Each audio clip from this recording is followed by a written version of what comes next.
Welcome back to Xylem learning. Shruthi ടീച്ചറാണ്. അപ്പോൾ ഇന്ന് ടീച്ചർ വന്നിരിക്കുന്നത് എന്താണ് എന്ന് നിങ്ങൾ തമ്മിലൊക്കെ കണ്ടപ്പോൾ മനസ്സിലായിട്ടുണ്ടാവും അല്ലേ? ദാ വായനാ ദിനം ഇങ്ങ് എത്തി നിൽക്കുകയാണ്. അപ്പോൾ നിങ്ങൾ ഇങ്ങനെ നെട്ടോട്ട് ഓടുന്ന ഒരു കാര്യം ഉണ്ടാവും, വായനാ ദിന ക്യൂസ്, അതിന് കുറച്ച് ചോദ്യങ്ങളും അതിൻ്റെ ഉത്തരങ്ങളൊക്കെ വേണം. അതിനുള്ള ഒരു പരിഹാരമായിട്ടാണ് ടീച്ചർ ഇന്ന് വന്നിരിക്കുന്നത്. എന്താണ്? വായനാ ദിന ക്യൂസ് അല്ലേ? വായനാ ദിനത്തിൽ ക്യൂസ് നിർബന്ധമാണ് ഓരോ സ്കൂളിനും. എന്താണത്? നമ്മൾ അറിഞ്ഞ് പഠിച്ച് കാര്യങ്ങളൊക്കെ മനസ്സിലാക്കണം എന്നുള്ളത് തന്നെയാണ് ക്യൂസിൽ ഒന്നാമതെത്തുക രണ്ടാമതെത്തുക എന്നതിലൊക്കെ അപ്പുറം നമ്മൾ കാര്യങ്ങൾ അറിഞ്ഞു പഠിക്കുക അല്ലേ? അത് തന്നെയാണ് ഇന്ന് ടീച്ചർ ചെയ്യുന്നത്. അപ്പോൾ നമുക്ക് നേരെ ചോദ്യത്തിലോട്ട് പോയാലോ? ആദ്യത്തെ ചോദ്യം ഇതാണ്. വായനാ ദിനമാകുമ്പോൾ പുസ്തകം ഇല്ലാതെ പറ്റില്ലല്ലോ. ലോക പുസ്തക ദിനം. ലോക പുസ്തക ദിനം എന്നാണ്? ലോക പുസ്തക ദിനം എന്നാണ്?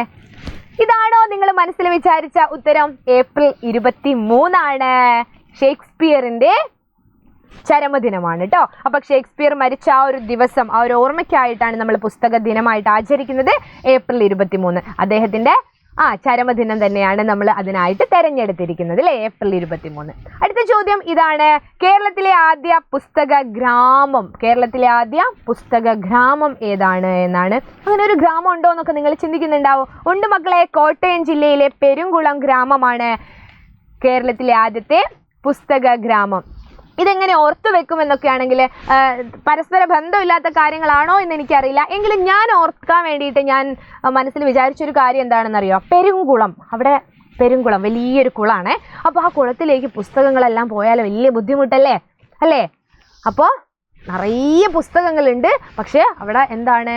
പെരുംകുളം, വലിയൊരു കുളമുണ്ട് അല്ലേ? അപ്പോൾ പുസ്തകങ്ങളെയൊക്കെ നമ്മളിങ്ങനെ കാത്ത് വെക്കേണ്ടതായിട്ടുണ്ട്, ആ കുളത്തിൽ വീണ് പോകാതെ. അങ്ങനെ ഓർത്ത് വെച്ചതാണ്. അത് ഇതുമായിട്ട് കണക്റ്റ് ആവുമോ എന്ന് എനിക്കറിയില്ല. നിങ്ങൾക്ക് ചിലപ്പോൾ ഞാൻ ഈ പറഞ്ഞ കാര്യം ഓർമ്മയിലുണ്ടെങ്കിൽ അത് ഓർമ്മ വരും. പെരുംകുളമാണ് കോട്ടയം ജില്ലയിലെ പെരുംകുളം ഗ്രാമം. അടുത്ത ചോദ്യം. PN പണിക്കരുടെ മുഴുവൻ പേര്. നമ്മൾ വായനാ ദിനമായിട്ട് ആചരിക്കുന്നത് PN പണിക്കരുടെ ഗ്രന്ഥശാല സംഘത്തിന്റെ ഉപജ്ഞാതാവും പ്രചാരകനൊക്കെ ആയിട്ടുള്ള PN പണിക്കരുടെ ചരമദിനമാണ്. എപ്പോഴായിരുന്നു? ജൂൺ 19 അല്ലേ? ജൂൺ 19 വായനാ ദിനം. അതെല്ലാവർക്കും അറിയാലോ. ടീച്ചർ അതാണ് പറയാതിരുന്നത്. ജൂൺ 19 വായനാ ദിനം. PN പണിക്കരുടെ ചരമദിനമാണ് നമ്മൾ ആ ദിവസം അല്ലേ? അദ്ദേഹത്തിന്റെ ഓർമ്മയ്ക്കായിട്ട്. ഇനി PN എന്നുള്ളതിന്റെ മുഴുവൻ എന്താണ്? PN പണിക്കർ, അദ്ദേഹത്തിന്റെ മുഴുവൻ പേര്. P എന്ന് പറഞ്ഞാൽ പുതുവായിൽ, N എന്ന് പറഞ്ഞാൽ നാരായണ പണിക്കർ. പുതുവായിൽ നാരായണ പണിക്കർ. പുതുവായിൽ നാരായണ പണിക്കർ. ഇദ്ദേഹം കേരളത്തിൽ അങ്ങോളം ഇങ്ങോളമുള്ള സ്ഥലങ്ങളിൽ ഓരോ ജില്ലയിലും എന്താണ് അദ്ദേഹം പോയിട്ട് ഓരോ വീടുകൾ കയറി ഇറങ്ങി പുസ്തകങ്ങൾ ശേഖരിക്കുകയും താൻ മാത്രം വായിച്ചാൽ പോരല്ലോ, മറ്റുള്ളവരും വായിക്കട്ടെ എന്ന് കരുതി ഒരു ഗ്രന്ഥശാല അല്ലേ, ഒരു വായനശാല, ഒരു ഗ്രന്ഥശാലയൊക്കെ സ്ഥാപിക്കുകയൊക്കെയാണ് ചെയ്തത്. അതാണ് അദ്ദേഹം ഈ ഒരു വായനയുടെ ലോകത്തേക്ക് ചെയ്ത ആ ഒരു സംഭാവന കേട്ടോ. PN പണിക്കർ, പുതുവായിൽ നാരായണ പണിക്കർ. ഇനി അടുത്ത ചോദ്യം. കേരള വിദ്യാഭ്യാസ വകുപ്പ് വായനാ വാരമായി ആചരിക്കുന്നത് ജൂൺ 19 മുതൽ ഏത് ദിവസം വരെയാണ്? വായനാ വാരം. വായനാ വാരം എന്ന് പറഞ്ഞാൽ ഒരാഴ്ച സമയം ഉണ്ടാവും അല്ലേ? ഈ ജൂൺ 19 മാത്രം നമ്മൾ വായിച്ചാൽ മതിയോ? ആ ഒരു ആഴ്ചയും വായിച്ചാൽ പോരാ, നമ്മൾ എന്നും വായിക്കണം, എപ്പോഴും വായിക്കണം, വായിച്ചുകൊണ്ടേയിരിക്കണം എന്നാണ് ടീച്ചർക്ക് പറയാനുള്ളത്. ജൂൺ 19 മുതൽ ഏതോ ഒരു ദിവസം വരെ. ജൂൺ 19 കഴിഞ്ഞിട്ട് 2, 3, 4, 5, 6 ഒരു 6-7 ദിവസമായിരിക്കും അല്ലേ? അത് ഏത് വരെയാണ്? കറക്റ്റായിട്ട് പറയുകയാണെങ്കിൽ ജൂൺ 25 വരെയാണ്. ജൂൺ 19 മുതൽ ജൂൺ 25 വരെയാണ് കേരള വിദ്യാഭ്യാസ വകുപ്പ് എന്തായിട്ട് ആചരിക്കുന്നത്? വായനാ വാരമായിട്ട് ആചരിക്കുന്നത്. ഇത് നിങ്ങൾക്ക് അറിയായിരിക്കും, കാരണം സ്കൂളിൽ ആ ഒരാഴ്ച ഗംഭീര പരിപാടിയൊക്കെ ആയിരിക്കും. പക്ഷെ ഏത് മുതൽ ഏത് വരെ എന്ന് ചോദിച്ചാൽ പെട്ടെന്ന് അങ്ങ് കത്തൂല അല്ലേ? അപ്പോൾ ജൂൺ 19 മുതൽ ജൂൺ 25 വരെയാണ് വായനാ വാരം. മക്കളെ, അടുത്ത ചോദ്യം. ഗുരുവിനും ശിഷ്യനും മധ്യത്തിൽ പുസ്തകം ഗുരുതരമായ പ്രശ്നമല്ലോ. ഇങ്ങനെ എഴുതിയതാണ്. വളരെ രസകരമാണ്. അതായത് ഗുരു എന്ന് പറയുന്നത് അധ്യാപകർ അല്ലേ? ശിഷ്യൻ എന്ന് പറയുന്നത് പഠിക്കുന്ന ആളുകൾ അല്ലേ? നിങ്ങളുടെ അധ്യാപകനെയും നിങ്ങളെയും ഓർത്താൽ മതി. നമുക്കിടയിൽ പുസ്തകം വരുമ്പോഴാണ് പ്രശ്നമുള്ളൂ. അല്ലാതെ നമ്മൾ ഭയങ്കര ജോലിയും കാര്യങ്ങളൊക്കെയാണ്. അതുകൊണ്ട് അതിൻ്റെ മധ്യത്തിൽ, അതിൻ്റെ ഇടയിൽ ഒരു പുസ്തകം വന്നാൽ ഗുരുതരമായ പ്രശ്നമാണ് എന്നാണ് പറയുന്നത്. ആരാണ് അങ്ങനെ രസകരമായിട്ട് പറഞ്ഞത് എന്ന് നമുക്ക് നോക്കാം. ആരാണ്? നമ്മുടെ സ്വന്തം കുഞ്ഞുണ്ണി മാഷ്. വളരെ ഹാസ്യാത്മകമായിട്ട് രസകരമായിട്ട് നമ്മളെ ചിരിപ്പിക്കുകയും ചിന്തിപ്പിക്കുകയും ചെയ്യുന്ന കുഞ്ഞുണ്ണി മാഷാണ് അങ്ങനെ പറഞ്ഞത് കേട്ടോ. ഇനി കൊബായാഷി മാഷുടെ പ്രിയ ശിഷ്യ ആയിരുന്നല്ലോ ടോട്ടോ ചാൻ. അവരുടെ സ്കൂളിന്റെ പേര് എന്തായിരുന്നു? ടോട്ടോച്ചാൻ എന്ന് പറയുന്ന വളരെ പ്രശസ്തമായ ഒരു പുസ്തകം നിങ്ങൾ പഠിച്ചിട്ടുണ്ട്, നിങ്ങൾ വായിച്ചിട്ടുണ്ടാവണം. ടീച്ചർ ആ കഥയൊക്കെ പറഞ്ഞു തന്നിട്ടുണ്ടായിരുന്നു. ചെറിയ ക്ലാസ്സിൽ ആ വീഡിയോ ഒക്കെ, കഥയുടെ വീഡിയോ ഒക്കെ ഇട്ടിട്ടുണ്ട് കേട്ടോ. കൊബായാഷി മാഷ് ഏത് കഥയിലെ കഥാപാത്രമാണ്? കഥയിൽ എന്നുള്ളതിനപ്പുറം ടോട്ടോച്ചാൻ എന്ന് പറയുന്ന തെത്സുഗോ കുറയോനഗി എഴുതിയ ഒരു പുസ്തകമുണ്ട്, ജനാലക്കരികിലെ വികൃതി പെൺകുട്ടി. ടോട്ടോച്ചാൻ അഥവാ ജനാലക്കരികിലെ വികൃതി പെൺകുട്ടി, അത് തെത്സുഗോ കുറയോനഗി. അതൊന്നും നിങ്ങൾ പഠിക്കേണ്ട, പക്ഷെ അത് ആ പേരൊന്ന് കേട്ടാൽ നിങ്ങൾക്ക് ഓർമ്മ ഉണ്ടാവും. തെത്സുഗോ കുറയോനഗി അവരുടെ കുട്ടിക്കാല അല്ലെങ്കിൽ അനുഭവമാണ്, ആത്മകഥയാണ് എന്ത് ടോട്ടോച്ചാൻ എന്ന് പറയുന്നത്. അവർ പഠിച്ച സ്കൂളാണ് എന്ത് സ്കൂളിന്റെ പേരാണ് ഇവിടെ ചോദ്യം. അവരുടെ അധ്യാപകനാണ്, അവിടുത്തെ പ്രധാന അധ്യാപകനാണ് കൊബായാഷി മാഷ്. ടീച്ചർക്ക് വളരെ ഫേവറേറ്റ് ആയിട്ടുള്ള ഒരു പുസ്തകമാണ്. നിങ്ങളോട് എല്ലാവരോടും ടീച്ചർ പല ക്ലാസ്സിലും പറഞ്ഞിട്ടുണ്ടാവും ആ ഒരു പുസ്തകം വായിക്കണമെന്ന്, അല്ലേ? Kobayashi master. അവരുടെ കഥകളും അല്ലെങ്കിൽ സ്കൂളിലെ രീതികളെല്ലാം വളരെ വ്യത്യസ്തമാണ്. ആ സ്കൂളിന്റെ പേരെന്താണ് എന്നാണ് ചോദ്യം.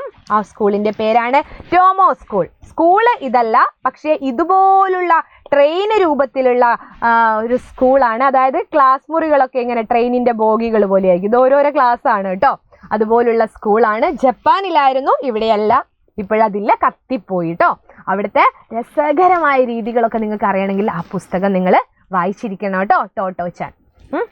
അപ്പോൾ സ്കൂളിന്റെ പേര് ടോമോ. ടോട്ടോച്ചാന്റെ സ്കൂള്, അവിടുത്തെ അധ്യാപകൻ കൊബായാഷി മാസ്റ്റർ. ഇനി മണ്ടൻ മുത്തപ്പ ബഷീറിന്റെ ഏത് കഥയിലെ കഥാപാത്രമാണ്? ബഷീർ കഥകളൊക്കെ നമ്മളെ ചിരിപ്പിക്കുകയും ചിന്തിപ്പിക്കുകയും ചെയ്തതാണ്. വളരെ രസകരമാണ്. അതിലെ ഭാഷയായിക്കോട്ടെ, അല്ലെ, അതിലെ സാഹിത്യമായിക്കോട്ടെ, നമ്മളെ ഒരുപാട് ചിന്തിപ്പിച്ച പുസ്തകമാണ്, അല്ലെ?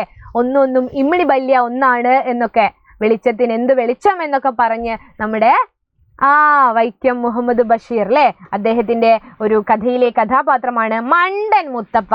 ഏതാണ് ആ കഥ? മണ്ടൻ മുത്തപ്പ ഏതാണ്? ഓർമ്മ വരുന്നുണ്ടോ? മുച്ചീട്ട് കളിക്കാരന്റെ മകൾ. മുച്ചീട്ട് കളിക്കാരന്റെ മകൾ, അല്ലേ? മുച്ചീട്ട് കളിക്കാരന്റെ മകൾ എന്ന കഥയിലെ കഥാപാത്രമാണ് മണ്ടൻ മുത്തപ്പ. ബഷീറിനെ വായിക്കണം കേട്ടോ നിങ്ങളെല്ലാം. ഇനി അടുത്ത ചോദ്യം. 2023 47ാമത് വയലാർ അവാർഡ് ലഭിച്ചത് ആർക്കാണ് എന്നാണ്. ഒരു ക്ലൂ ഞാൻ ഇവിടെ തന്നിട്ടുണ്ട്, ചിത്രം ഇവിടെ ഉണ്ട്. ആർക്കാണ് എന്നാണ്. കൃതി ഏതാണെന്നും ചോദ്യമുണ്ട്. നിങ്ങളുടെ മനസ്സിലേക്ക് വരുന്നുണ്ടോ? ഈ പേര് മനസ്സിലേക്ക് വന്നു. ഇത് ശ്രീകുമാരൻ തമ്പിയാണ്, അല്ലേ? ഇനി കൃതി ഏതാണ് എന്നാണ്. വയലാർ അവാർഡാണ്, അവസാനം ലഭിച്ചതാണ്. അത് എത്രാമതാ? 47ാമത്. 2023 കേട്ടോ. അത് 24 നൽകിയിട്ടില്ല. അപ്പോൾ 23 നമ്മൾ അറിഞ്ഞിരിക്കുക, പഠിച്ചിരിക്കുക. ശ്രീകുമാരൻ തമ്പിയുടെ ജീവിതം ഒരു പെൻഡുലം എന്ന് പറയുന്ന കൃതിക്കാണ് എന്ത് ലഭിച്ചത്? 47ാമത് വയലാർ അവാർഡ്, അല്ലെ? 2023 വയലാർ അവാർഡ് ലഭിച്ചത്. കൃതി ഏതാണ്? ശ്രീകുമാരൻ തമ്പിയുടെ ജീവിതം ഒരു പെൻഡുലം. മാറിപ്പോകരുത് കേട്ടോ. ഇനി അടുത്ത ചോദ്യം ഇതാണ്. ചോര തുടിക്കും ചെറു കയ്യുകളെ പേറുക വന്നീ പന്തങ്ങൾ. ചോര തുടിക്കും ചെറു കയ്യുകളെ പേറുക വന്നീ പന്തങ്ങൾ. ഈ വരികൾ ആരുടേതാണ്? ഈ വരികൾ ആരുടേതാണ്? വൈലോപ്പിള്ളിയുടേതാണ്. മാമ്പഴമൊക്കെ എഴുതിയ അങ്കണത്തൈമാവിൽ നിന്നാദ്യത്തെ പഴം വീഴ്കേ അമ്മ തൻ നേത്രത്തിൽ നിന്നുതിർന്നു ചുടു കണ്ണീർ. വൈലോപ്പിള്ളിയുടേതാണ് കേട്ടോ.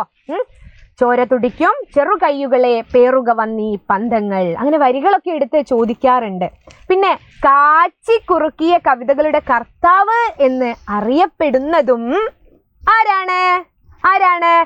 വൈലോപ്പിള്ളി തന്നെയാണ്. കാച്ചിക്കുറുക്കിയ കവിതകളുടെ കർത്താവായ വൈലോപ്പിള്ളിയുടെ വരികളാണ് നമ്മൾ തൊട്ടു മുന്നേ പഠിച്ചത്. അതുപോലെ ഏതാണ് അദ്ദേഹത്തിന്റെ മറ്റൊരു മാമ്പഴം, അല്ലേ? അങ്കണത്തൈമാവിൽ നിന്നും. വളരെ മനോഹരമായ ഒരു കവിതയാണത്. അടുത്ത ചോദ്യം ഇതാണ്. അരങ്ങു കാണാത്ത നടൻ ആരുടെ ആത്മകഥയാണ്? ആത്മകഥകൾ ഒരുപാട് നമ്മൾ പഠിക്കണം. ഇത് ഒരൊറ്റ വീഡിയോയിലൂടെ, ഒറ്റ ക്ലാസ്സിലൂടെ ഒന്നും തീരുന്നതല്ല ആത്മകഥകളൊന്നും കേട്ടോ. അപ്പോൾ അരങ്ങു കാണാത്ത നടൻ നാടകവുമായിട്ട് ബന്ധപ്പെടുത്തിയിട്ടുള്ളതാണ്. അരങ്ങു കാണാത്ത നടൻ ആരുടെ ആത്മകഥയാണ്? തിക്കോടിയന്റെ ആത്മകഥയാണ് അരങ്ങു കാണാത്ത നടൻ. അദ്ദേഹത്തിന്റെ തൂലികാ നാമമാണ് തിക്കോടിയൻ. യഥാർത്ഥ പേര് പി കുഞ്ഞനന്ദൻ നായർ എന്നാണ് കേട്ടോ.